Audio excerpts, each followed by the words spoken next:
Welcome to our 8th episode of ProdPod, the podcast of productivity lessons in 2 minutes or less.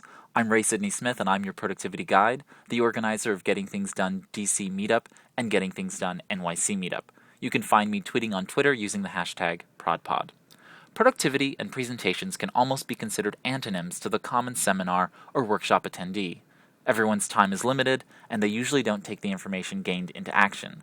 I've heard statistics that over 2/3 of individuals use none of the actionable information from professional conferences.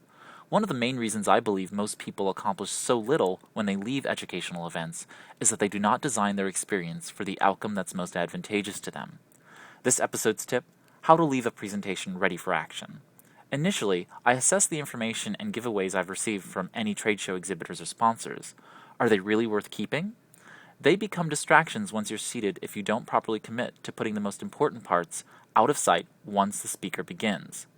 While I'm at it, I usually try to get a seat early on to make sure I have a clear view of the presenter, I am within audible range in case the speaker doesn't have suitable amplification, and I confirm any visual aids I've identified are in sight.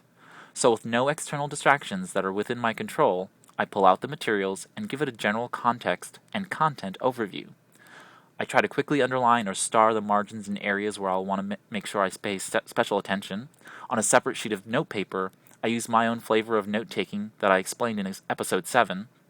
As soon as the presentation is over, I make sure to follow GTD practice to process what I've captured and then organize it into its proper list or tool, which could be the calendar, reference file, project, next action, someday maybe, and so forth. Because I manage the information well before and during, I can now engage in networking and getting refreshments with ease of mind. When I get back to my office, I'm very likely to take my hard work to the next level, and it's all ready for me, ready for action. I hope you enjoyed this episode of ProdPod. This is Sidney-Smith, and thanks for listening. Here's to your productivity success in 2 minutes or less.